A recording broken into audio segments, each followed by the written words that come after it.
Welcome to RPG Book Club, a podcast where we play a little bit of a video game and talk about how it makes us feel. I'm Sam. I'm Bernard. And I'm Trish. And today we'll be wrapping up our coverage of Digimon Story Cyber Sleuth Hacker's Memory Definitive Edition, playing until we beat the whole dang game. But before we get started, how was everyone's week? I went to the ophthalmologist because if you'll remember last year, eyes broke.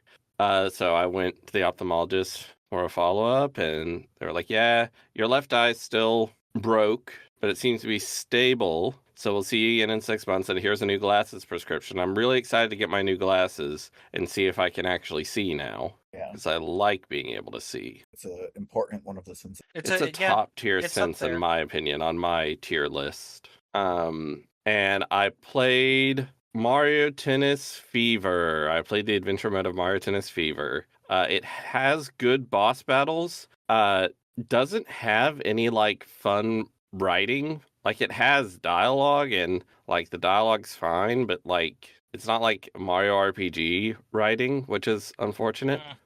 Because this is the one where everyone, has synergy, right? That's, the gimmick in this one. Everyone has, weird superpowers that they can do. I mean, you have your fever rackets, so you choose a racket and before a match, and then it lets you do a special shot once your meter builds. Yeah. That's every Mario Tennis game. What are you talking about?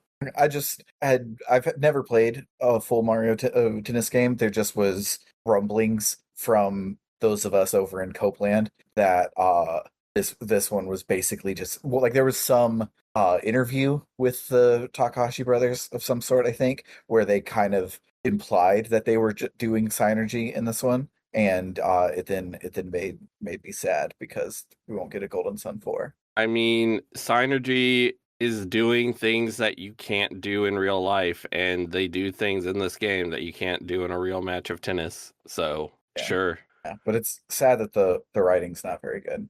Yeah, it's fine. Ironically, I was thinking about picking up Mario Tennis Aces because it's a Camelot game with my library. Mario Tennis Aces is pretty fun. I've played it. It is fun. I was looking through the Switch 2 games that the Madison Public Library had, and one of the ones that I could take off the shelf and play right now was Mario Tennis Aces. And I was like, maybe I should do that. And then I was like, no, I'm just going to keep playing Dragon Quest VII. I'm so close to the end. I might as well finish it. It's a giant game. But you can't play tennis in it. No, you can't. I should play Zelda, where you can play tennis. Yes. What about you, Trish? How was your week? That's a great fucking question. It's been a little bit up and down. Continuing to worry about my dad's health. My wife is going to be going in for the pussy surgery extremely soon. In 3 days as of time of recording. That's the surgery that helps you be really brave, right? Yeah, of course. Yeah, okay. So the thing is it's got this thing of there's a lot of stress in the house about worrying about that. Because, we're going to have to take care of her for 6 weeks, just like they're going to have to take care of me for 6 weeks when I get the pussy joy. That's the one that turns you into a cat girl, right? Yes. See, if that was it, I'd want it even more. My God, what the fuck? Okay, so as of this literal moment, I'm having kind of a blast because I'd heard about this game before. As we're recording, I started playing this because it's a cozy game that you can play while you do other things. I've just literally now started playing Librarian, tidy up the arcane library, and holy fucking shit, this was made for me. This is a game where you just start off in a big library with books, 3,072 books, fucking everywhere, just truly all over the floors, scattered on bookshelves. It's a mess, and you've been brought here to tidy it up. Every bookshelf has a topic. Pick up the books and put them where they go. Sounds so delightful, you actually. Come home from your job at the library. I know. I just had a moment of having to figure out where this went, because I just had a book called, I'm gonna go grab it again because I like, a lot of the books are very funny entitled. You can't look in them because there's, again, 3,072 books. But there's one here that I just grabbed called Wage Gaps, Universal Mana Income for Mages Now, Volume 2. And I saw that and I thought, oh, that's an economics, clearly. And no, apparently, the game says. I went to when that turned out not to be the right bookshelf, I went to every bookshelf trying things until I found out, no, that's sociology. Which, sure, I guess, but I'm also like, fuck you, no. I'm gonna guess Arrow of the Shattered Knee is history. What else have I been doing this last week? I read some erotica from the 1700s, and then I felt like I got the point, and I put it down, and grabbed a extremely new queer lesbian horror book. Very not far into it, but enjoying it. A partner of mine just earlier today got me to play Zato, or Zato. What's the full title? Zato, I Love the World and Everything in It. It's a weird indie visual novel that's specifically a kinetic novel. She did not know that a word kinetic novel, and I got to tell her, she got to be one of the lucky 10,000 today, learn what a kinetic novel is. But yeah, it's set in the USSR in 1986, and it's just so far immediately really interesting. It's I'm trying to think of the best way to describe its immediate vibes, but it's like I'm getting a weird mix of Serial Experiments Lane and Haruhi Suzumiya, if that makes any sense. It's weird, creepy, really beautiful writing.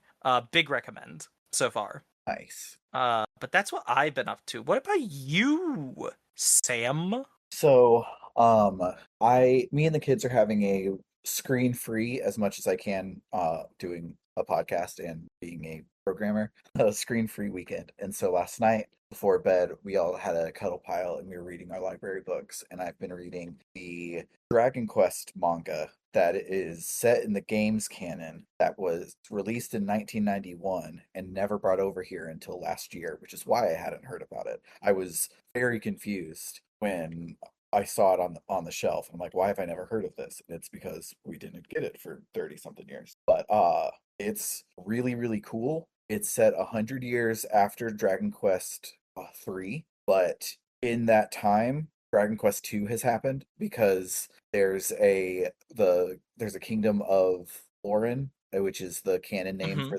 the main of Dragon Quest 2, and a king of some other one, which was another descendant of Erdrick, and they like split up, and so they were having two different kingdoms going on. And I almost said you are as if it was a video game, but no, the main character is a new descendant of Erdrick that was being born into, I think he was being born into Lauren, and the Fiend Lord or whatever was trying to corrupt him as a baby, so he would be half Erdrick, half Fiend Lord, and of course that didn't happen because he goes on to be a Dragon Quest hero. But it's surprisingly really, really good for it being so like tied to the game's canon, kind of like how the new Sonic comics are somehow good even though they're tied to Sonic fucking Forces of all games. The game where Sonic the Hedgehog gets tortured.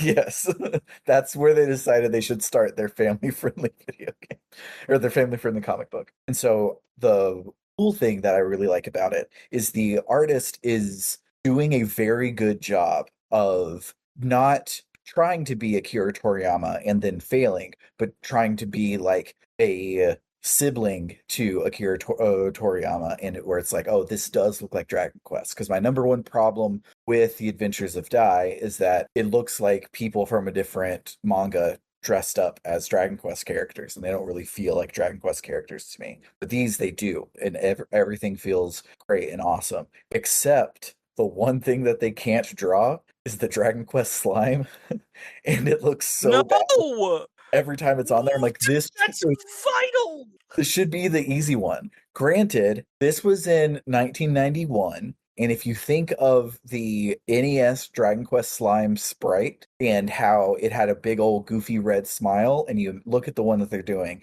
and you imagine that that's not a weird, slightly open stoner mouth, but like a big red like clown mouth, it looks a little better. But I get to read this 30 years in the future, and that's not what slimes look like anymore. And so every time they're on screen, or on the page, I'm like, ugh, everything else is so close to feeling so authentic, and then these guys show up. I wanna like compare that to some other series and not be able to draw the thing, and I have a hard time because like the Dragon Quest slime is both so iconic and also one of the simplest things in the world to draw. Yeah.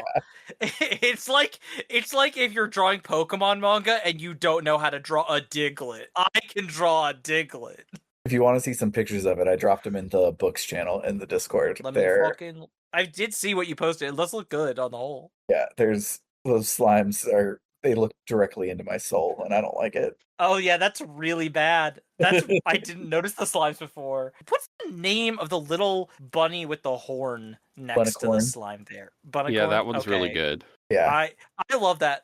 As someone who's most of my knowledge from Dragon Quest comes from Dragon Warrior Monsters, I love those little things. Also, they're fucking infuriating because these status effect moves, and I hate status effect moves. Yeah, so that manga was really good and a lot of fun. And the other thing that's really good and a lot of fun that I've been doing this week is I upped my Adderall prescription, like I mentioned last week. And doubling the amount of meth that you take is a big transition for your body.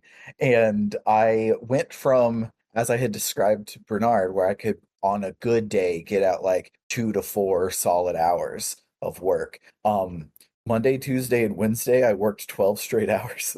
So I worked 36 hours in my first 3 days of the week. And that shit's wild. But I did start and finish a whole project at work this week because I worked on it so fucking much. But I hope that this isn't the new normal because my boss. You don't want to die?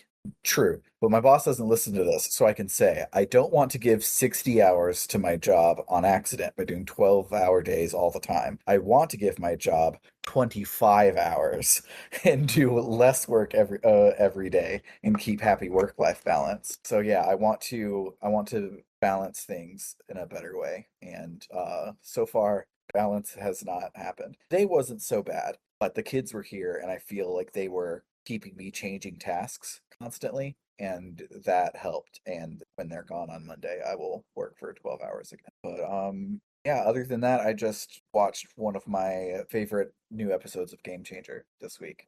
Very good. Which one? Which one? It's the brand new one. Oh, Noisome Makes. Noisome Makes is extremely good. I think I will say my own personal. I think the one before that. I think Count the Rice is my favorite of the season. Yeah. Just on a game design perspective, it's really brilliant. But like, it was very, very good. You should just go watch those 2 episodes of Game Changer. They're very, very good. This whole season has been batting 1,000. It's been killer. Like I am like scared of what the finale will be of this season. Count the Rice was a finale level episode, and we just started the season, so I have no idea where they're going to go from here. I'm nervous and excited. But other than that, I beat one of my favorite video games, and it held up. So let's talk about that. This is one of your favorite video games? Yeah, I never said I had taste. I said I like Digimon.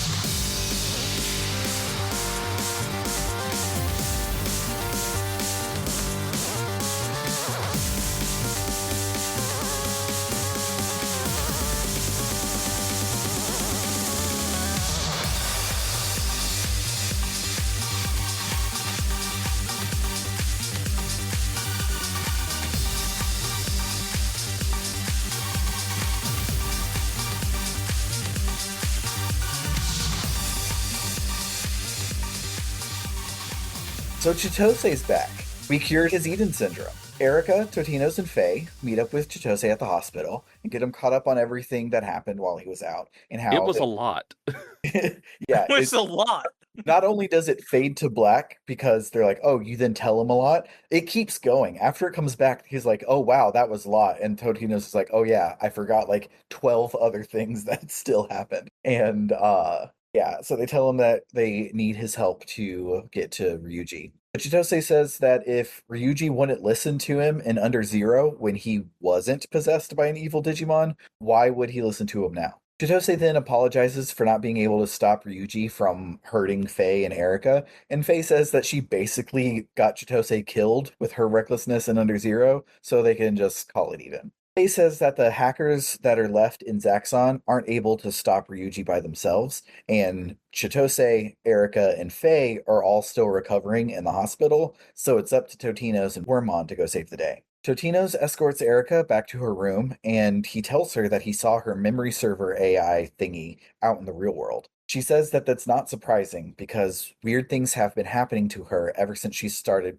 porting her memories over to Eden. She's been remembering places that she's never been, and it's likely that her memories have been escaping the server now that the line between the physical and the digital has blurred so badly. In fact, in a way, you can think that the AI is, well, Erika herself. She's long struggled with her concept of self, with her half cyber mind and all, but now that cyber things are more tangible lately, she's even more confused. In fact, if you are only your memories and experiences, and Erika has to be told these from a computer, does the real Erika even exist anymore? Totino says, Erika, you're right here with me. And her response is, I wish I was. Oof. It's so good. I love it. Uh, Anyways, irrelevant mandatory side quest time. So in one of them, Totinos does some more cop shit, and Date gets the first and only one of four in the entire game of an in-engine anime-style Digivolution scene where her Lopmon digivolves into Antilamon. And then we also get a bizarre and unnecessary character assassination quest where it turns out that the K Cafe is a front for a weird fucked up memory theft ring where he gives people the best Listen, coffee in the I world. love this. It was awful, but I love it. The this duology, it's weird, completely unnecessary side quests that you have to do kind of shine when they're being really weird ghost stories. Yes. So yeah, I liked this one too. Yeah. So yeah, he gives people the best coffee in the world and then steals their memory of it and sells it to rich old people who want to drink coffee but can't anymore because they're old, but they do have the money to buy the memories of children off the black market. And completely out of nowhere for the really likable comedy duo that is the K Cafe people. It's wild. I love it. What the fuck? So now that we've completed our artificial runtime padding, Martinez decides to get back to the main plot and look around the neighborhood for Yuji. He finds him in Akihabara, where he's just like icing people left and right. Tortinos begs him to stop because Chitose is alive now. And Ryuji says that that must be a trick because no one has ever recovered from Eden Syndrome before. And if he's trying to trick Ryuji, that means that Totinos has betrayed him. Totinos must be like Arata and be dead set on destroying the only places that Ryuji can call home, which means it's time for Totinos to die. And by die, I mean Ryuji gets his ass kicked by us pretty bad. I mean, he said I was like Arata, so I'm fighting angry. Yeah. Pretending that he didn't just get owned, Arcadiamon grabs Ryuji and flies off into the nearby digital shift. Going into a digital shift, of course, means it's time for Arata Sonata to join our party. And at the moment, in the timeline, Arata is in his villain arc, and he has an eater arm and all of that. We ask him about the eater arm, and he says that we don't have to worry because he doesn't eat humans. Anyways, let's go do this dungeon and stop Ryuji. That said, your Digimon does look kind of tasty. Can I brought this up Suedo previously. I love so much like antagonists in the first game being your ally for parts of this game, and it just being totally like, well, they're not our problem. Yeah. It gets because shit is going down with the main Digidestin right now. It's brought up several times this week where it's like, oh yeah, big things are happening, but who cares about any of that? Let's focus on our character drama that we're having right now. So to try and stop us, Ryuji turns the digital shift into a Lost Woods to make us go slower. But we get out of that by doing a very tedious Dominion battle that's like twice as long as any of the ones we've had to do so far. And at the end of it, we break through and we confront Ryuji and Arcadiamon. And Arcadiamon is currently feasting on the corpse of all of Digimon Adventure's champion level Digimon, which is a weird place to put an Easter egg, if you ask me. It's an interesting reference. It's like, oh, hey, guys, remember your childhood? What if this guy was eating them? Isn't that cool? No, he's eating them! Then he's gonna eat me! Oh my god. So Arata and Ryuji speak villain at each other over the Jude of it all. Ryuji is mad at Arata for leaving, and we finally hear his reason why he can't forgive Arata. And it's because Arata was too cool and good, and the rest of Jude didn't want to be on a team if Arata wasn't on it. That's the end to Arata's story. Arata he was the glue holding a social group together. Hate that. Hate that a lot. 0 out of 10. So Arata says that Ryuji's being stupid, and if the team mattered so much to him, he would have tried harder to keep it together. Ryuji doesn't like this very obvious answer to Ryuji's problems, and his anger allows his Arcadiamon to digivolve again. I lost count by now, but I thought it was already at mega level, but it now went started. one farther. It started it in training. Yeah, it has another one after this, so it gets to keep going, I guess. It gets really large. It does. So this fight with Ryuji was harder than the last one, but eventually he goes down once more. Ryuji asks Arata why he left Jude anyways, and why he didn't tell anyone back then. Arata says that it wasn't that he didn't tell anyone, he couldn't tell anyone. He didn't know why he left, but he does now. It's because he got Yugo killed. And at the time, he couldn't remember that's what it was, but getting his and Jude's ass kicked at Under Zero reminded his subconscious of getting Yugo's ass kicked in the digital world, and he didn't want to let people down again. He knew he sucked really bad, and he didn't want anyone to depend on him, to which it's like, but dude, you were so cool! Yeah, so he didn't want to let people down, so he left Jude to fuse his body with an eater despite all of his friends telling him that that's a bad idea. Arata has an addiction to letting people down. Arata leaves, and Totinos tells Ryuji to come on back. Erika and Chitose are waiting. But while Ryuji is wondering if he's even good enough to do that, a new challenger approaches. Chitose shows up and chews Ryuji the fuck out for all of the things that he's done to be a shitty person, a shitty friend, a shitty brother, and he just grabs Wormmon and baseball throws him into Ryuji's face. Which Wormmon did not deserve, but I'm willing to take it because it means that Ryuji finally gets his just fucking desserts. I fucking popped off when Chitose showed up, just reached down, palms Wormmon's head, and does the fucking anime baseball pitch where you lift your leg up completely perpendicular to the ground before you throw it. So good. It's and so good. Hits him right square in the head. It's so beautiful. Good. It's a perfect moment. Getting that out of his system, Chitose calms down, and he tells Ryuji to just come back home. We forgive him, and let the record show that I am not part of that we. That we is Chitose and Totinos. It is not Sam Allman. I do not forgive Ryuji. But Arcadiamon does not want Ryuji to get redeemed yet, so he grabs Ryuji and eats him, and then flies away. Back at the hospital, Totinos and Chitose apologize for not being able to save Ryuji, but Erika says that there's still hope. We just gotta kill Arcadiamon and save Ryuji. Chitose and Totinos say that they would love to, but they don't know where Arcadiamon is, and also it's really, really strong, and they don't know if they'll be able to beat it. Erika says not to worry, because she has a secret weapon and unveils 3 tiny eaters that hover around her head. This is definitely a good idea. Yeah. That will not backfire. I insist that this was always a good idea. I have no problems with this. Yeah. Erika says that we don't have to worry. These are just eater bits. They won't attack us. She says that she took the trauma of being attacked by eaters, channeled it into making the eaters a part of herself, and is certain that nothing will go wrong and turn her into a giant half-human, half-eater monster. And somewhere, Arata Sonata gets a nosebleed. And Yuko, for that matter. And Yuko. Erika says that she could use the eater bits to find Ryuji, and Chitose and Wormmon say that no, she should stay here and get her treatment. She hasn't recovered yet. Yuko Kamishiro made sure that she could still get her treatment, so she should actually do it. Fun fact, Wormmon says that sentence backwards, but it's a mistranslation. I could hear it in the voice acting. It was It was very funny. It was out of nowhere. He's like, you convinced Yuko to take her treatment, so you need to take yours too. I'm like, Yuko's not getting treatment. What are you talking about? It is at this point that Arcadiamon is larger than a city block and just floating out in the bay, right?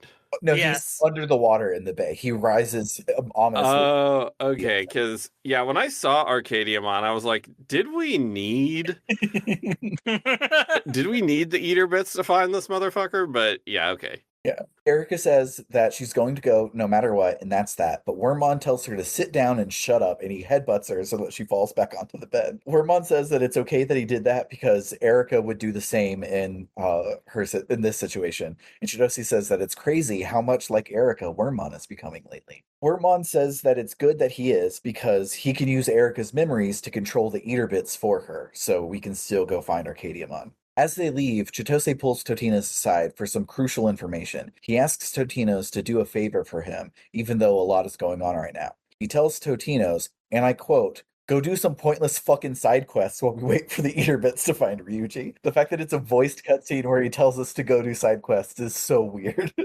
I mean, it's not as weird as I think it was earlier this week, the previous side quest section where it's just like, we gotta find Ryuji. Then we do 2 side quests, and then a dialogue box pops up where Totinos is like, man, I better find Ryuji.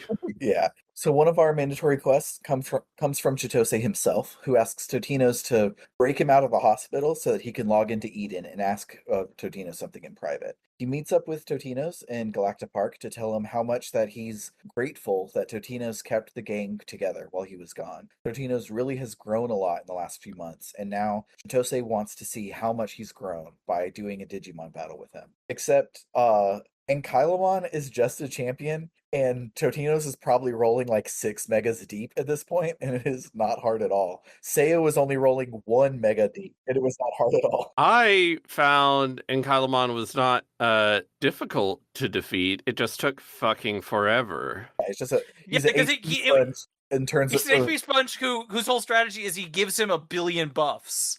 Yeah. Which was awesome when we were playing as Chitose in Dominion battles, but right now it's like, just, dude, fucking quit it. After the battle, Chitose says that Totinos has grown and has inspired Chitose not to be an unreliable guy anymore, but to work harder and be the best that he can be. So Ankylomon and an Angemon that's been there the whole time, apparently, you don't get to play as him when you're controlling Chitose. This came from an earlier bit. From a quest with it's the Angemon that used to be with the maid. It's the same, yeah. It's the Angemon. Okay. Yeah, the Angemon was like, she was like, go with Chitose, and the Angemon just like nodded because none of Chitose's Digimon fucking talk. Yeah, and you're correct, Chris. Yes, I had forgotten about that. I'm smart. I remember it now, but like we also just fought Chitose and Angemon wasn't there. It was just very weird to just have, Ankylomon, you mean so much to me. And you, silent Angemon. But they respond to his determination and DNA digivolve into Shakomon in the second anime-style digivolution sequence. Chitose is stoked to have a new partner, and someone approaches from the sidelines to congratulate him. It's Nokia, and she says that she's glad that Chitose is better, but she's got to go do some world-saving thing that she doesn't really understand, and she sucks at explaining, so she wants Chitose to take care of the rebels while she's gone. And to make sure that he's up to the task, she wants Totinos and Chitose to fight Omnimon. And this fight was trivial for me because one of the items you get for beating the game and doing this as your second game blocks penetrating moves 100%, and I only have one Digimon to worry about, so I put that on my Magnadramon, and Omnimon's big fuck you move did 0 damage to me, and it ruled. Oh, how nice for you. Yeah, it was not as easy. Has one of the only AoE penetrating moves, I think, in the whole game. So it was like fucking up Shakomon. And I was like, I'm so glad that I'm fine because this one Digimon challenge got hard again here at the very, very end. That fight I wouldn't say was necessarily very hard or very easy, but it was it was decent. It was okay. So something occurred to me. I want you to imagine you're in this scene. Okay. You're acquainted with Nokia. You know her, specifically, you know her from Chitose's perspective. And she says, okay, I gotta go save the world now. Yeah. I think the thing is, do you believe her? No. I think that'd be its response is, that's Nokia being Nokia. She's silly. Which is probably why good people, Totinos and Chitose, didn't be like, oh my god, you're saving the world, is there something I can do? They were just like, okay, Nokia, whatever. You do. So after our fight with Omnimon, we have some more mandatory cases that kill plot momentum. And even though one involves Rena, and I love it, we will save it for Mid-Moms. Because it's so good. Because right now, Arcadiamon has been found in Odaiba, and in response, Erica asks the doctors to load her up on painkillers so that she can go with Totinos to stop him. Ormon doesn't like this, and he tells Erica not to go, and he won't even tell her where he found Ryuji. The medicine that she's on is dulling her pain and helping with her symptoms, but as soon as it wears off, it's going to be bad news. But she's determined and says that she'll just go find Ryuji herself, so Wormmon relents and tells her where Ryuji is before she does something stupid. Frustrated with her hard-headedness, he says that he hates Erica so much, but also he loves her so much. And this feeling is weird and confusing, and it's probably human poisoning from Erica's memories. Wormmon says that he's going to come with her. I love Wormmon so much. And the three set off to go to Odaiba. It's so great that this weird little freak bug is the best character in the duology.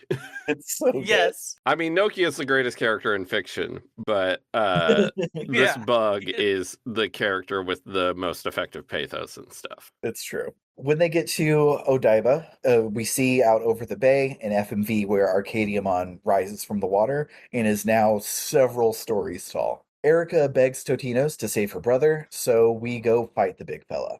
As we deal the killing blow, Arcadiamon explodes, and from the light comes down Cyberdramon carrying Ryuji. He had been protecting Ryuji inside of Arcadiamon, apparently. Erica welcomes Ryuji back and forgives him, but as he's being escorted away from the scene by Date, who was here the whole time, the painkillers wear off, and Erica's symptoms come rushing back to her, setting off an episode that knocks her to her knees. And also breaks her control over the eater bits, so they turn on her and eater her. Who could have seen this coming? She turns into a fucked up version of like Eater Eve, but instead of being her body held in front of a weird tentacle monster, she now has a weird tentacle monster for a hat. Wormmon tries to shut the eater bits down, but they won't respond anymore, and he also can't contact Erica. But if they log into Eden and go to her memory server again, maybe they'll be able to reach her instead of using it as a relay, just sending it from there, and maybe they'll be able to find a way to save Erica. So they hurry to Eden, and when they get there,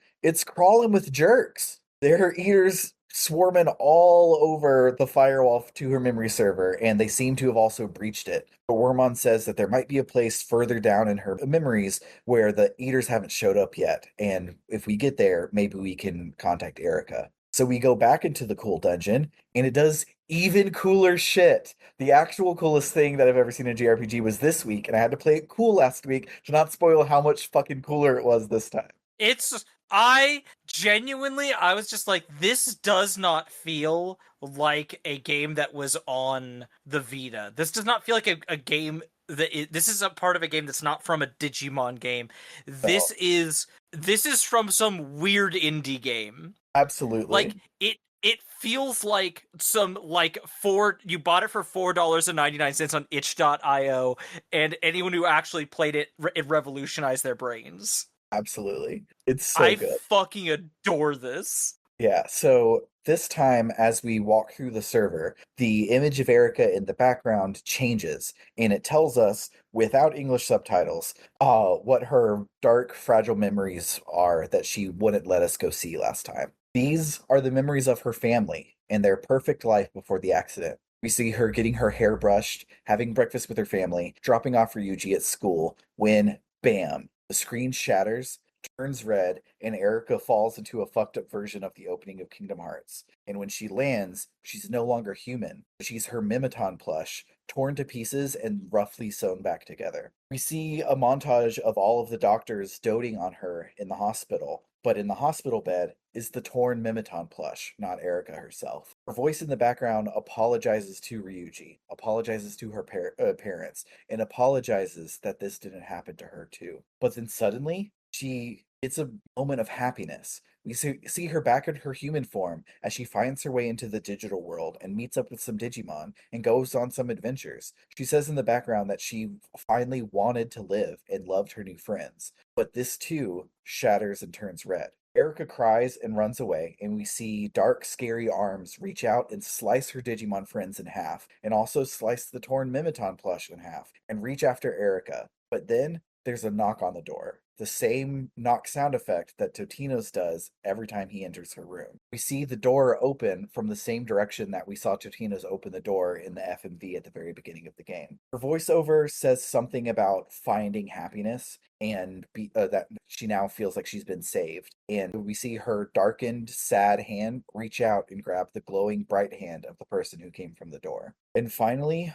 we reach the innermost part of the dungeon and we get some dialogue from Totino's and Wormmon. That has nothing to do with any of what we just saw. Everything we just saw was flavor and vibes and the coolest thing in the world just to tell us about Erica's mental state. We don't know what her adventure in the digital world was. It never comes up. We don't know how she got to the digital world before and what happened to fuck that up. That's just the thing that happened in the background of this dungeon. It's so fucking cool. I love it so goddamn much. I'm glad so much of this game is belaboring the point. And like, this is the thing I was also feeling recently going through Persona 5 Royal. As much as I like that game, there are so few moments of subtlety. So much and it feels like this is just a thing that's very common in any AAA sort of video game. Or not even AAA, just like major publisher video game. You know, you can't just say the thing once. You've got to say it 50 fucking times to make sure the audience understands it. And I can understand from a utility perspective, especially if it's the kind of game that's long enough, you don't know when someone's going to put the game down and pick it back up again. Sure, I understand that. But it is sometimes very frustrating to feel like you're being spoon-fed something and not getting to figure anything out. And this is just a moment of like, yeah, I get to interpret and figure out what this means, and the game isn't going to tell me. And I love that. Yeah, I wonder if it's not as effective if you understand Japanese, because she is like talking the whole time. It's like in loops and bits and pieces, but you still like could probably understand and put stuff together. And I think it just happening to us and not really knowing what's going on made it even better. It's so good. At the core of Erica's memories, there's an eater there trying to assimilate it, and Totino's and Wormmon team up to defeat it and protect the core. The eater was attempting to feast on Erica's AI thing, but since they stopped the eater before it finished, Wormmon tries to use the AI to contact Erica. And so Erica wakes up inside of Eater space. The Eater she's bonded with tries to speak to her. Gets out only bits and pieces, but it's obvious that he's saying, I want to go home to the digital world. Wormmon makes contact with Erica, and she tells Wormmon that she thinks that this Eater has assimilated her memories, and because of that, wants to go to the digital world through the weak spot in Galactic Park. But that hole is A, unstable, and B, very, very small. And those things working together mean that if the Eater tries to bust through it, it will destroy Eden in the process. Wormmon then loses connection with Erica because the digital wave is going crazy right now. Erica's memory AI approaches and shows the memory that the Eater was trying to eat when we stopped it.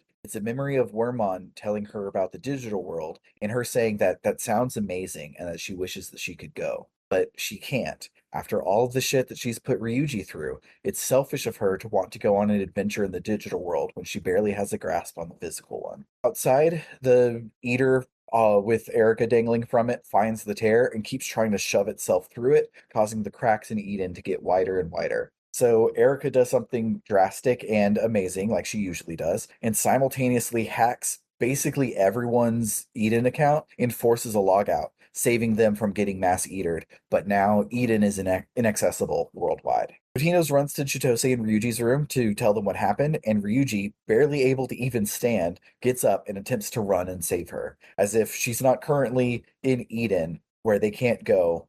Where would he be running to? No one said Ryuji is smart. Chitose tells Totino's to talk some sense into Ryuji, but instead Totino's tells Ryuji that this is a good idea, and their shonen manga spirit will be enough to make this work. Chitose considers... I was so annoyed that you can't see... This is a true but thou must. Chitose considers this, and he agrees. Houdier are handymen, and it's their job to fix things, so that's what they're gonna do. Wormmon butts in to ruin their grandstanding. Erica is in Eden, and they can't log in. So they can't just say, we're going to do it. They need to figure that out. If anyone could get them into Eden, it would be Yuko. She's been running Kamishiro, and she was Yugo the whole time, so she definitely would be down to help us save Erica. So the boys go ask Faye where to find Yuko, but Faye says that Yuko is a main character. So she's doing universe saving shit, and she can't help us. But while Yuko's gone, Faye is looking after things, and she'll take us to the brain machine in the Roppongi basement.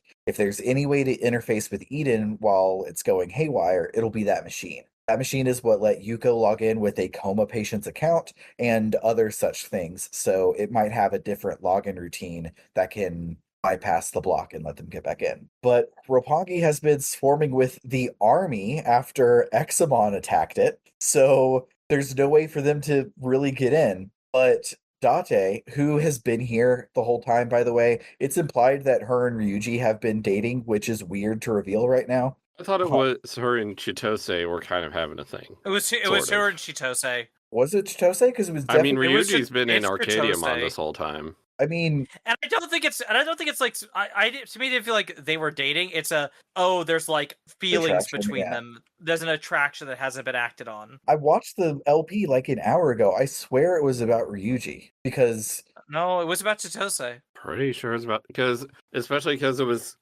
set up earlier when Chitose tried to hit on Date and it didn't go well. Yeah, I thought it was just like twisting the knife that she was crushing on Ryuji instead. I don't know. Chitose's in both of the scenes, so I am probably wrong, but my read was that it was Ryuji. Either way, still weird to bring that up now. Sudate says that the Tokyo police will deal with the army and that we should take the Nakado Underpass digital shift to access the lab directly while they are distracted. And to make a long story short, they do that. So when they get to the machine, they attempt to log into Eden, but they'll need to hack it to modify it so that multiple people can use it at once. It's designed for one Yuko, and that's it. But it's a big job to hack this high-tech machinery that no one's seen before, and the 4 hackers that we have are probably not enough to pull it off fast enough, which is why Zaxxon shows up, along with the demons, including their masked leader, Kay. Yu pretends to just have been passing by, and by the way, is totally not you. He says that he was ashamed to talk to Totinos without the mask, and he wanted to come apologize and do what he can to help Totinos and save Eden. All of the hacker teams that we fought all game show up to help us, including the weird people in gas masks. And in the end, we're able to secure login access for 3 people and their Digimon. But going into Eden is a big deal, and we have to be prepared. So if you have anything else to do, we need to go do it now. And Ryuji has something else to do, apparently. He runs off to Ikebukuro to the area in front of the building formerly known as Hudie, and he asks all of the hackers there to come there and kick his ass. Everyone was like, dude, we could tell that you were being controlled by Arcadiamon. We are not mad at you. So he says, well, if you won't kick my ass, Cyberdramon, kick my ass for them. And Cyberdramon looks like he's gonna, which is valid, but Chitose stops him and says this won't do anything except make him weak for the final battle. Faye shows up and asks why Ryuji is being so stupid when he should be out saving Erica, and that he won't make any amends by getting his ass kicked, but he might make amends if he shows everyone that he's back to his old self, back to the legendary hacker that everyone looks up to. So Ryuji finally realizes what being a leader is about, and this realization fills him with determination and causes Cyberdramon to digivolve into Justamon in our 3rd anime-style evolution of the game. So we have a Dominion battle against Faye and the hackers that are there, somehow, without Eden. And when we win the Dominion battle, everyone is excited that Ryuji is back to his old self, and Ryuji says, thank you for forgiving me. I'll just burn myself with a cigarette and we'll call it even. And that's I don't enjoy the way this game makes a joke out of like that he clearly sees the best way to like deal with his shit is punishing himself in like in the same way he punishes everyone else when they fuck up. He's like, well, obviously that means I need to get punished as well when I do bad. And it's like, dude, this is just not a healthy way to look at anything. No, not at all. I don't like Ryuji. Hot take. I don't like him that much. Anyways, we all head back to Roppongi to finish the game. When Chitose, Ryuji, and Totinos get logged back into Eden, everything has taken on the appearance of an eater. And Ormon explains it with some of Suedo's bullshit, the point of which being that if they don't stop the eaters now, then because Tokyo is going digital, the eaters could break out of Eden and assimilate Tokyo's It's data too. going So we gotta hurry. digital. Yes, that is the reference every time I've said going digital for the last 14 weeks. I know, it's just this time it actually like really hit. Where my brain's like, oh yeah, that song fucking rules. It really does. So we do a Dominion battle against the Eaters. That's really difficult, but really fun. I finished it with like 12 HP on Ryuji's last Digimon. It was so close to me having to do it over again. I have notes on every Dominion battle we did this week. I think they're all like, I was always kind of like, I think I was more hot on the mechanic than either of you were, but I think that this week especially, each time they twisted it in new ways that were really fun. The one against I think it was in the Lost Wood. No, the one in Lost Woods was really a really big area. So the one right before that, you only had 20 points to win. Yes. And there's only 2 points with 2 spots that are worth anything that are 10 points each. And Faye goes against it and grabs it immediately. Yeah, it's so hard. It was very fun. And so the way that you are forced to start that one is that Ryuji is the only person who's close enough to take the 10-pointer before any of the others can get before the enemies can get it. But the problem is Ryuji is guaranteed to be your weakest member of the team, and he cannot go against Faye long term. And so you have to outmaneuver the other 2 bozos so you can take care of Faye somehow, because she's going to keep attacking Ryuji, and Ryuji will get his ass kicked. Yeah, it was a lot of fun. It's so funny they make this big deal of him digivolving to Justicemon, and Justicemon fucking sucks. He kind of does. After the Dominion battle, we realize that we can't access any URLs, so we have no way of getting to where the Eaters are. But then Erica's AI shows up and beckons them to follow it past the point of no return. Inside is Erica's memory server that has become one giant eater. But if it finishes eating Erica's memories, Erica will be no more. All of her memories are on this server. The core of her being is on this server. So when the Eaters swarm in to attack, Ryuji and Totose say, it's important. You got to go save Erica. We'll hang back and fight off these Eaters. You go into the memory server and save her. So our third trip here is a combo of Eater space from the first game and Erica's memories from this game, and it rules. It's so goddamn good. So as we go along the little dotted line part in Eater space, we see various memories of when Totinos joined Hudie, and she thought that it was good that someone would be there for Ryuji instead of her. And then we see Rie trying to convince her that she's not real, and she says that she never truly thought that she wasn't real because she would think of Hudie and know that her time with them was real enough. So we get deep inside of Eater space and find the Erica Eater, but it's too strong for us to defeat. It looks like you're making some progress, and then it heals itself to full, and we can't beat it. So Erica's AI shows up and tells us to just leave. The AI will work and prevent the erosion from breaking containment into the real world, but if we stay here and kill the Eater, it will kill Erica. So it's hopeless to keep fighting.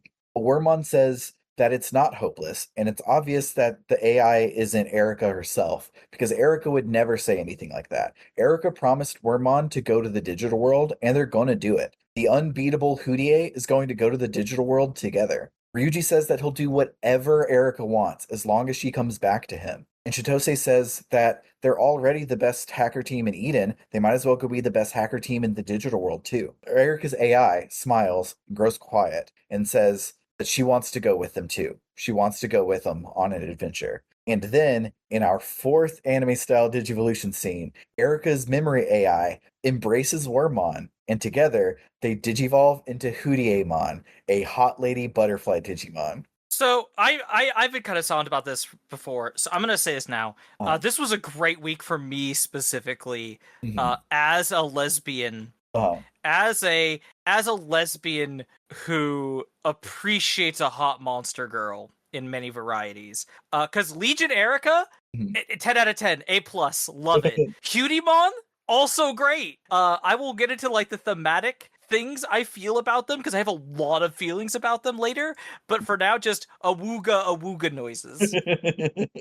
Hudiemon says that they are something new, both Erica and Wormmon, but neither Erica nor Wormmon. And they'll explain it all later because we have to kill Erica's human body first. So we have a boss fight in this combination Eater Space memory server, and it rules. It is visually stunning. I love it so much. It keeps doing things where like Hudie will get a critical hit or something and it'll show over her shoulder like you see cartoon Erica like being excited. It's so fucking cool.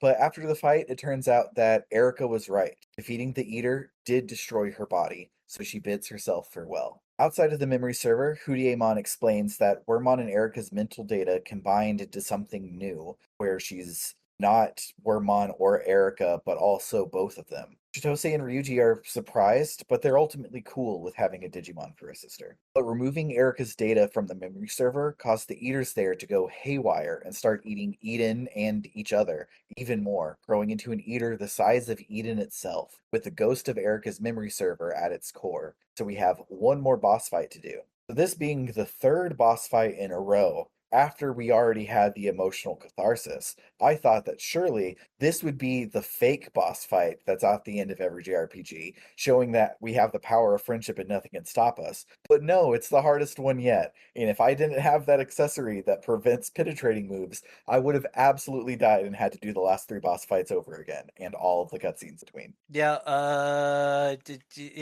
did not have that much trouble. So my secret was, I mean, first of all, unlike you, I'm able to have multiple fucking characters. Yeah, that's an important one. I also I will just say for a lot of these bosses, the Dominion battles were the only parts of the end game that were kind of like a little bit of a struggle for me because Mastamon is obscenely good for one reason. Mastamon's signature move does 1/4 of their current health. Oh. And on a big boss, that's good for at least 2 uses usually. Yeah. Actually, I say 2. Honestly, on some of these endgame bosses, I was able to use that till almost a sliver of health, and Mastamon was still doing more damage than anyone else with their penetrating moves. Because these bosses have so much HP, but that means doing 1/4 of it is always good. Yeah, nothing like deflated me more than in one of these fights against one of the HP sponges, and I had a guest character with me, so I could get a cross attack. I only can get those when I have guest characters because I only have one Digimon, and so I got a cross attack and a critical hit that was 3 times strong, and I did not see the bar move. I did like 3,000 damage, and it didn't. Oh, I'm gonna be here so long. I am so glad this is the last week I have to try and empathize with you while you do this. Agreed, honestly. Because I'm always like, wow, it sounds like it was really tough. And then I'm like, you're doing this to yourself, you motherfucker. Yeah. Not just it sounds tough, it sounds like an awful experience. It mostly it's like you're talking to us and going, this game's really hard. I am playing with one hand tied behind my back, but it's really hard. Yeah. And we're just like, you're the one who put the rope there.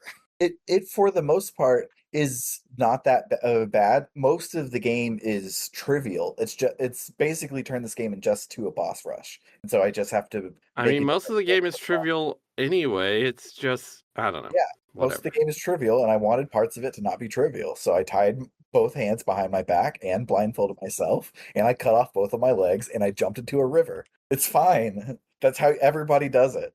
So, much like the last game, this is a multi-stage fight where our guest characters keep switching out to be another one of our friends. And Hudiemon is much better than the other two because she has heals and strong moves, and I wish she was there the whole time. Shakomon did like 30 damage. It pissed me off. But defeating the Eater restores Eden back to normal, quote unquote, even though like everything's still broken. And they're looking around, they're like, yeah, this is great. And all it did was not be Eater textured anymore, but things are still destroyed. But doesn't really matter, as we'll find out. So Chitose and Ryuji ask Hudiemon if she can come back to the real world with them, since like Tokyo's all fucked up and shit. And she says that she saw a battle through the Eater network while she was connected, and the Digidestin saved the world by rebooting it into a version where humans and Digimon never met. Chitose asks what will happen to Hudiemon, and she says that maybe this would mean that she would turn back into a human, but some things in this world aren't tied to Digimon at all. Erica, for instance, is still going to get in a car accident and is still going to get a terminal illness and is still destined to die an early death. So Hudiemon has a decision to make before she's forced to become a human again. She thanks everyone for saving her and for showing her that miracles can happen, but she's going to stay behind. The reboot starts and sends Ryuji and Chitose away, but Totino's reaches out to grab Hudiemon before it takes him, which sends both of them to that halfway zone where Kyoko reconstituted Totina in the first game. Erica says that Totino came here with her, and so he hasn't been rebooted yet, but she's going to go to the digital world and stay as Hudiemon. She wishes she could go back to the real world and be with everyone, but if she did, she would be terminal, and worst yet, she would lose her memories of the last few months. She was able to become Hudiemon because everyone wished for her to live, and damn it, she's gonna do that. Being part of Eden gives her the unique ability to back up everyone's memories from their mental data that was in Eden, and by going to the digital world, not only does Erica get to live, but everyone's memories get to live also.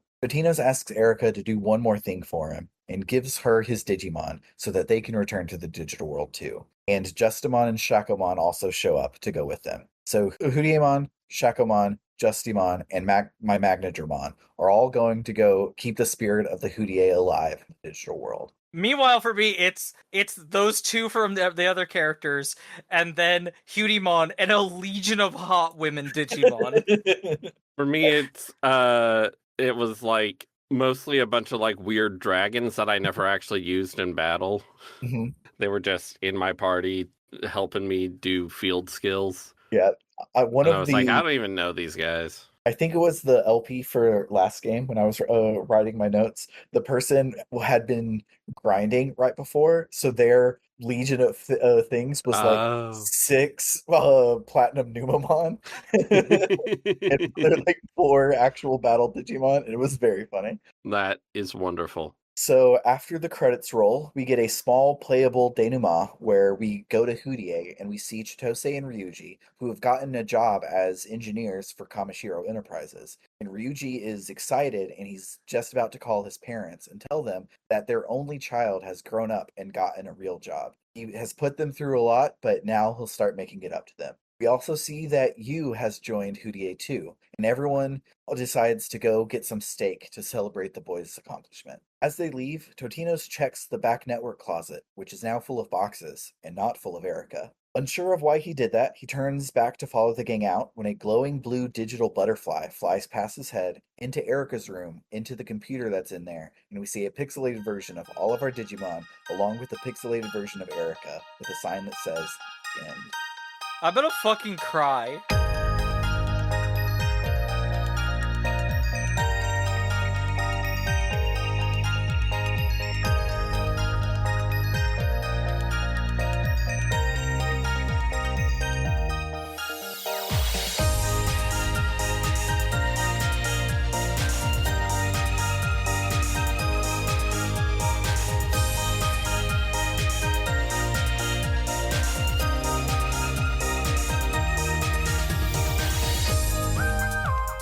So real talk. I have so many things. Audience, I feel bad admitting this. It's been a while. When I first started this podcast, I would take notes every week, even when I was not the note taker, just to make sure I remember things. And then eventually I was like, I'll remember everything I need to remember. Never happens. I took so many notes this week because there's so much I really love. Yeah.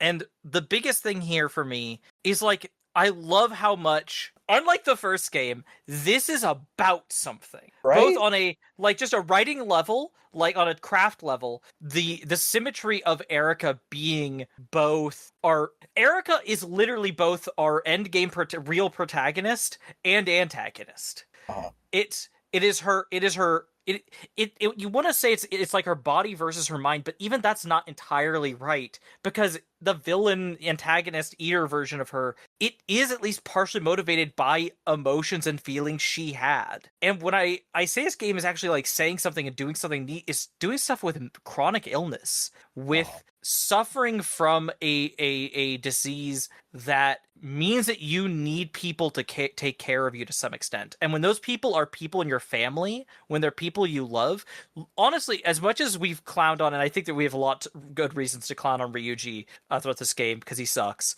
but looking at his whole arc through the lens of like, he's going through caretaker burnout. He's been having to take care of his sister while also trying to run a business, while also trying to run a hacker team, and do all of these things.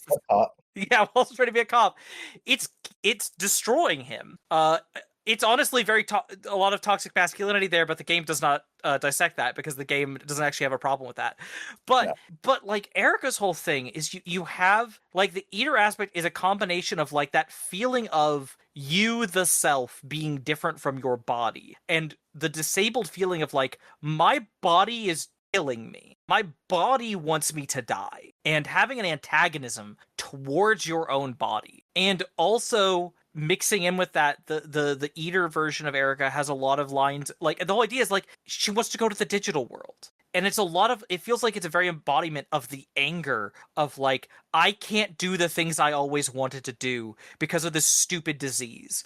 My life has been fucked over. My brother's life has been fucked over by this thing I had no control over, and that's not fair. And Hudimon is this very transhumanist, removing the mind from the body, evolving into something else, and going like, hey, I am going to be happy anyway. Fuck you. And this kind of aspirational, like, if I will kill my body to save myself in a weird way that doesn't. It's hard to translate that to a real life sense, but again, it feels very transhumanist. I love the whole her fusing with Wormmon after all the setup of the way Wormmon was becoming more like her, and even little signs that she was becoming more like Wormmon. This just rules. Yeah.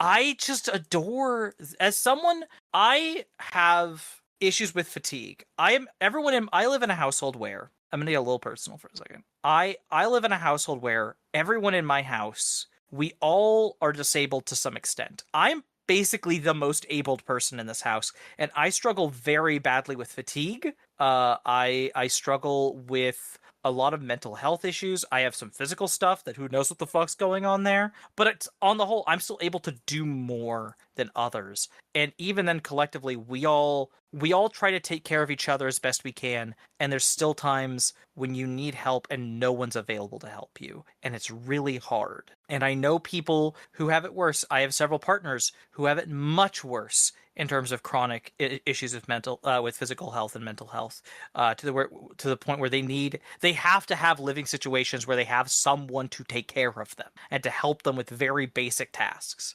And how that's frustrating and difficult. And it can often lead you to situations where you have to stay with someone even when it's not a good idea for you, because where else are you going to go? And I don't know. I feel like this whole Erica storyline really touches on so much of that emotion, so much of that lived experience in a way I was not expecting from a fucking Digimon game. A Digimon game that's mostly bad. Yeah.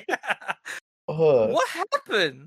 This has been my struggle since 2018, is trying to convince people to play 70 hours of mediocre video games so they can be touched by the last 4 hours of it. Yeah, Hudimon was just like, when Wormmon and Erica digivolved, I was just like freaking out for the entire rest of the game. It was so good, and I was waiting for a long time for Wormmon to digivolve into Stingmon and it to be a big moment and everything. But no, they did something way cooler. Yeah. Also, it's great for me because as we talked about before, in the anime, the version of Wormmon I'm used to is, it's little Wormmon. He's a little nasally little dude, and it's just like, no, trans girl Wormmon, fuck you. But also, real talk, anime Wormmon is kind of eggy, so it still works. Oh, yeah, You make me think of that meme where it's like, my brother's an eggy friend. Hey, why does it say that? So I really liked the bizarre side quest about the coffee. You go to Oh my God, you go to same. K Cafe because this girl's like, "Hey, I hear they have some really good coffee on the secret menu," and Totino's is just like, "The coffee there is gross. What are you talking about? I just go there because it's my place." So you go there, you pretend to be a couple, so that you can be like, "Yeah, I'm a regular. Give me the good stuff." And eventually, you convince the K Cafe owner to give you this good secret menu coffee, and there are multiple instances in this quest of silly things happening with dialogue choices because he gives you the coffee and you get a dialogue choice between wow and woohoo. So yeah, you pick one of those. Eventually, after drinking the coffee, both of you go unconscious. You end up in a digital space. You're like, why the fuck did drinking coffee send me to Eden? And so you go around, you learn that the K Cafe owner is working with the Digimon to do this extremely weird scheme. And he's like, yeah, I'm going to steal your memories of this side quest now. And he does that. Then you still turn it in on the BBS after, which is very funny to me. I didn't think about that. Yeah. And then you end up back at the K Cafe and you're like, what am I doing here? Why am I at a table for two if I'm here alone? What's going on? And the K Cafe owner is like, don't worry about it. And the girl comes in and she's like, oh, do you recommend anything? And you can say, I recommend the coffee, even though it's gross. Or I don't recommend the coffee. It's gross. It's like the idea that this has happened to you before, because like the reason it's gross to you is because you've had the good coffee. And it's like there's this thing that gets brought up like, well, once you've had coffee that good, literally any other coffee is going to taste bad. And there's also a thing like the girl was like resisting the memory mess up treatment or whatever. And so it got a little messed up and it deleted her memory of the side quest, and it also deleted her memory of liking coffee. And now she just isn't into coffee anymore. It's so weird. I love how weird and fucked up and completely irrelevant the side quest is.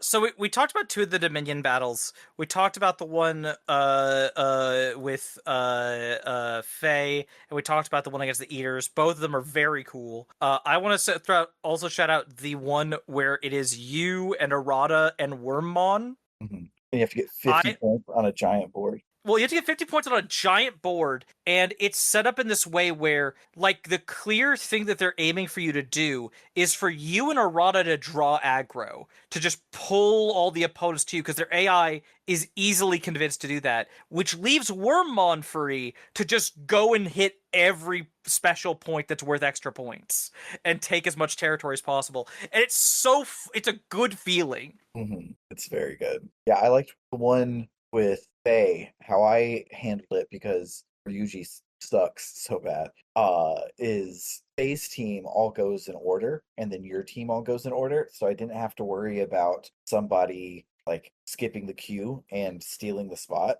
So after Ryuji was about to die, I on his turn moved him out of the way so then Totino's could go and take. I did the same thing. It was a lot of fun. I really like the Dominion battles. I kind of not really like the ones like throughout the game. The main reason that I like them is you can take Lilymon on dates, and that's the main reason that I do them in the middle of the game. But the Lilymon is nice. I do like her. The story ones are all do something cool. I really like them. Oh, speaking of those though, doing all of the side quests in this game does get you a fun thing near the end. There's this whole bit where before you go into Eden one last time. What have you just posted? Oh, you posted the throwing worm on. It's so good. I just love the visuals so much. I was just looking at my screen recording of it while y'all were talking. Sorry. You're fine. I appreciate you sharing the golden moment again. I like getting to go through it and feel it again. But yeah, there's oh no, what were the words in my brain I was thinking? thing you get for all of the side quests. Oh, yes. The thing you get for doing all of those is as you're about to go into Eden, it's like, yes, we have gathered together every hacker crew in the world, and together, like, well, and so you can go and talk to everyone you've beaten in a Dominion battle, and they're all like, yeah, you got this, you beat us, so you could do this, and then they give you an item. And like individually the items aren't great, but it is nice to go into things with a bunch of extra healing items if you did everything. Yeah, I thought that was cute. So I love how, eventually we get some big stakes at the end when they go to get stakes to celebrate getting the jobs at Kamashiro. Eventually we get some big stakes at the end, but I do like how, the first game, we're going off, saving the world, killing Suedo's ass, or whatever we do in the first game. And in this game, it's a lot smaller stakes. Like, sure, Eden might get completely fucked up, which would be bad for, like, the economy and stuff, but everyone did get logged out of Eden, so it's not like a ton of people are gonna. It's not like a bunch of people got syndrome. Eden syndrome. Yeah. I appreciate that it is, for the most part, it is very personal stakes. Not like the end of the world's happening somewhere else right now. Yeah.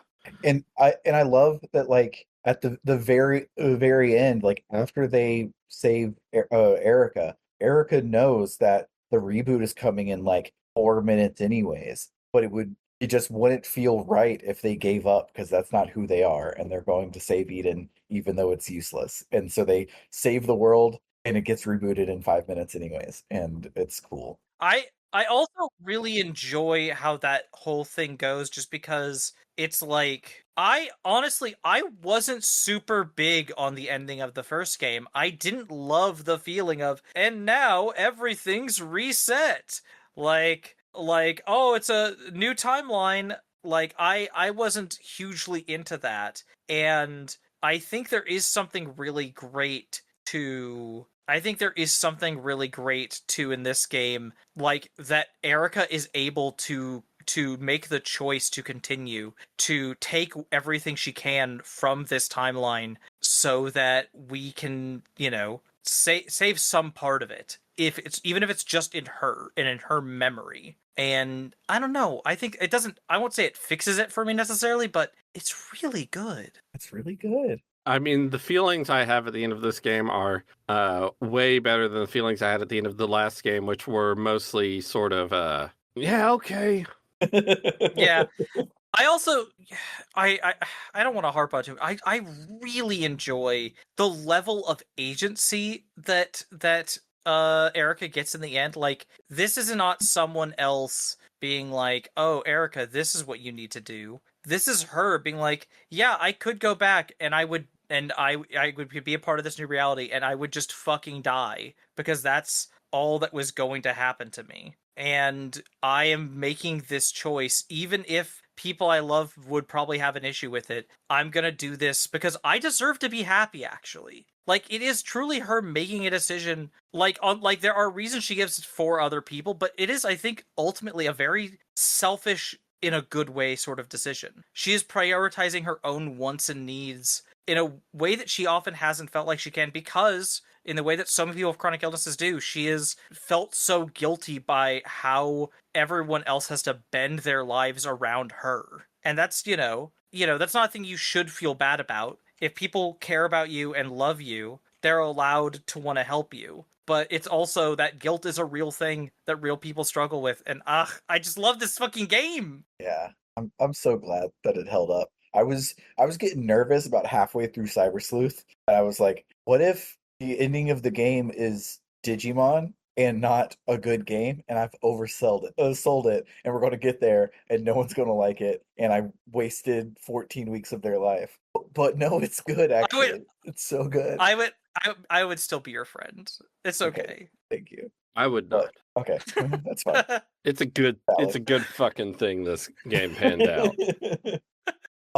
So I wonder, with her increased screen time, which is saying something for how much she's been in this game so far when we didn't want her to be. But with Date's increased screen time and the fact that she got the first of 4 in-engine anime-style Digivolution scenes, did they, like, change course at the last second and not make her join the party at the end? Like, why does she get that scene? And then you don't, like, you never interact with Antilamon. Antilamon is there just for the cutscene. Like, why was it such a thing? And then she's like there at the end, but she doesn't come with you. She doesn't do anything. It's like, it felt like they were trying to, like, make Date into a thing, and she's still... Stop trying to make Date a thing.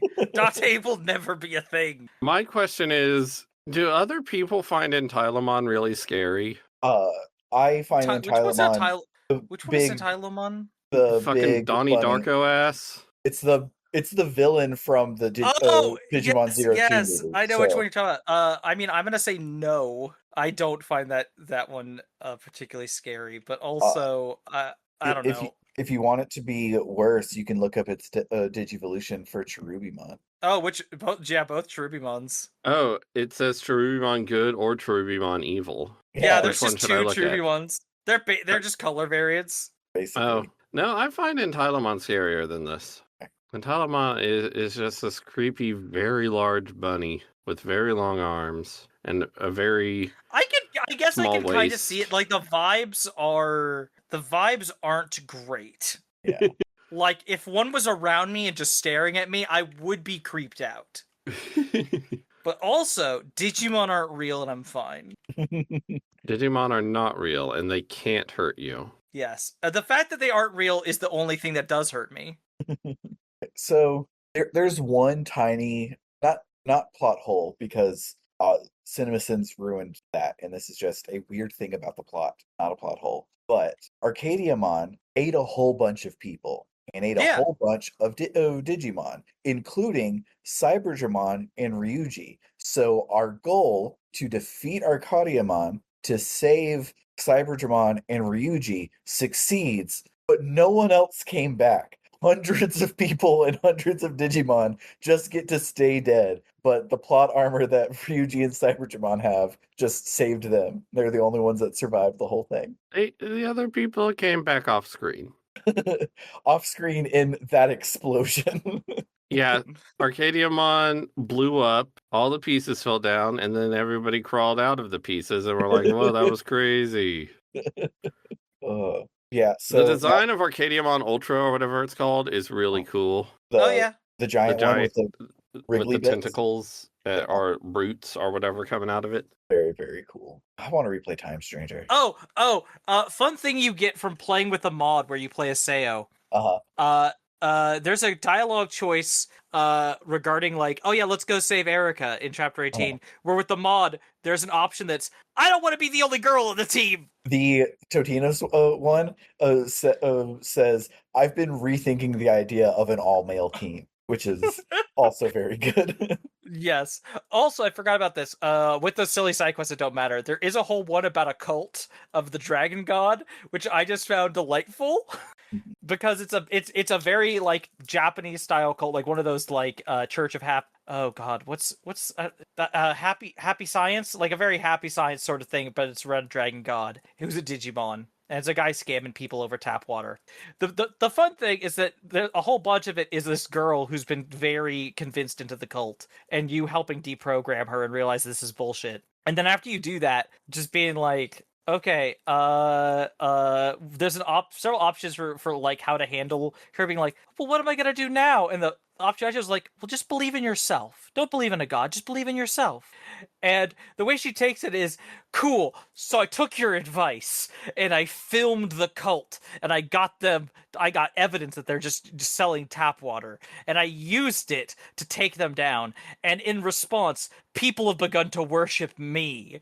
And I'm like, I'm so happy that's where this went, because that was the joke in my head of where this could go. That's so good. Yeah, I didn't play all of the side quests at the very end because Chitose is like, hey, you need to do some quests. We're about to go through the point of no return. So I turn on the computer and it says, we added 5 side quests. I'm like, I'm not fucking doing that. I gotta beat the game. And so the last 2 chapters worth of side quests I didn't do. Too many. When Chitose shows up and after he throws Wormmon at Ryuji and he's just yelling at him, he yells about how he blew up Hoodier with a Digimon and how insurance is not going to cover that. I love that bit. And also because of Ryuji, the waitress he likes lost her job. Yeah. And then he has a scream that's just letter A repeated for like 4 or 6 lines. It's so good. It's so good.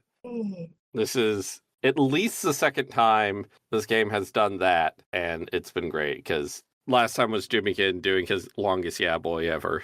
I also love the voice actor performance for that whole rant. Is so good. So on the first episode of the 2 games, I called Chitose a lovable scamp, and both of y'all said, "Well, at least he's a scamp." Have y'all come around on Chitose? Is he a lovable scamp? I actually have. I am at the end of this game. I like Chitose pretty fine. He's pretty cool. I mean, I fucking hate Ryuji, but you know. I mean, he ended up having a lot more personality beyond just I like girls, and I don't.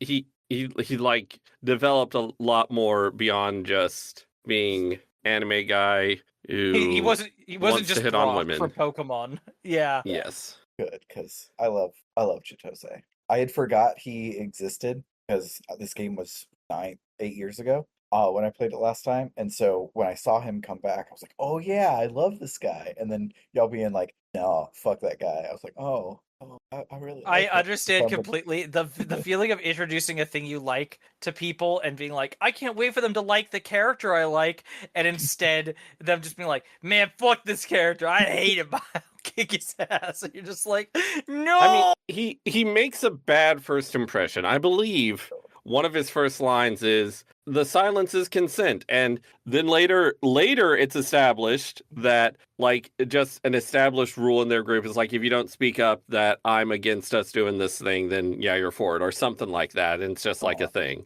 It's like out of context, the womanizing guy saying that is not a good first impression. Definitely not. No. Yeah, I still think that overall the second game is better than the first one. Oh, easily. But I do agree that the lows... It's a big average versus median thing here. Yeah.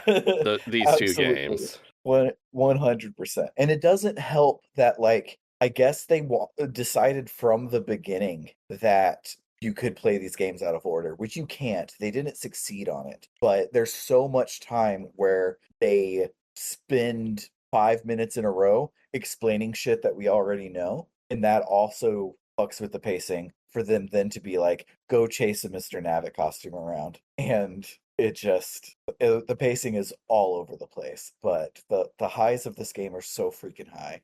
I love it so much. Yeah, the other day Sam and I were just chatting about something, and I had just finished the game because I played real early because I was enjoying the novelty of liking this game.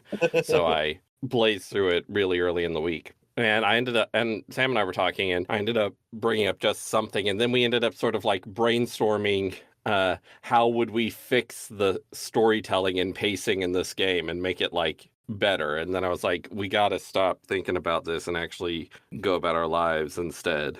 Yeah, we just stopped trying to fix an 8-year-old MediaVision game, and we should finish the video game we're trying to make right now. Yes. I like this video game. I like the end of this video game. You're right. Here's the thing. Here's the problem. This is where me and Sam are simpatico. I am the kind of person that I liked the end of this video game, and that's enough for me to say I liked this video game. Yeah. Like, it does not matter that so much of the middle was this rough. I'm just like, no, I like this video game. It rules. Yeah. And I would willingly subject others to it because, hey, this game is good. They should play it. Yeah. Don't worry about the part that's rough. It gets better. It's fine. You know what other game is good, probably, and I'm excited to play it. What? Panzer Dragoon Saga. That's what we're going to be playing next, everybody. Oh man, y'all didn't do the bit of voting against Panzer Dragoon Saga every year. That would have been so funny. It would have been very funny, but it was a surprising turnout for it being accidentally a short voting time. We record a little too far ahead of time for it to work. So we're figuring out a new way for the timing, and we'll talk about that eventually. So right now it wasn't very long, but we got a surprising amount of turnout, and it was a 40-60 split. So it was close, but not exact. And so we will be playing Panzer Dragoon Saga for the Sega Saturn. I'm so excited. So because we're playing games legally, everyone should go to www.rpgbook.club and So we make can some get donations so that we can old console. yeah, we can all get three old consoles and 3 copies of one of the most expensive games for that console. It's easy. Let me just see how much Panzer Dragoon Saga costs on eBay right now. When I was on price charting, I think it was like $300 loose, but I don't remember if that was Okay, accurate. here it is, complete in box for $1,400. Yeah, so and I want it complete in box. Absolutely. So you should Of go course.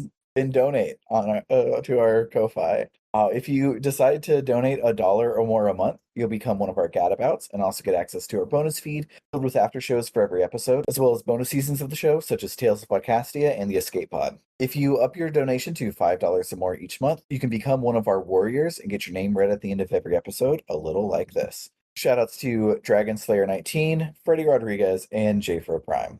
And then if you really, really love us and you want to become one of our luminaries, you can donate $20 or more a month and get a short 1-sentence shout out or advert right at the end of each episode, a little like this. Shouts to El Tantavi, who wants you to check out aftermath.site, a worker-owned reader-supported news site covering video games, the internet, and the cultures that surround them. And shouts to Keldronis, who wants you to check out Desert Bus for Hope. The next event is coming up in October, on October 23rd. You can find out more information at desertbus.org. And then shouts to Vimk, who says, "But don't pretend at me, Aglamine. The moment I go down there, a sack won't come down over my head, and I won't spend the next 5 weeks concussed in an os." Isn't it Aglamine? Probably. I think Moira says Aglamine, but I don't. No, Moira says Aglamine. That's why I know that's how it's pronounced. Well, whatever she says, that's what I said. And that's what Vimk wanted to say at the end of this episode. And then finally, shoutouts to It's Claire Time, who says, "For you TTRPG nerds, check out Fabula Ultima. I'm not affiliated with the game, I just think it's neat." For RPG Book Club, I've been Sam. I'm Bernard. And I'm Trish. Really, folks. Bye-bye. I don't have to play Digimon anymore.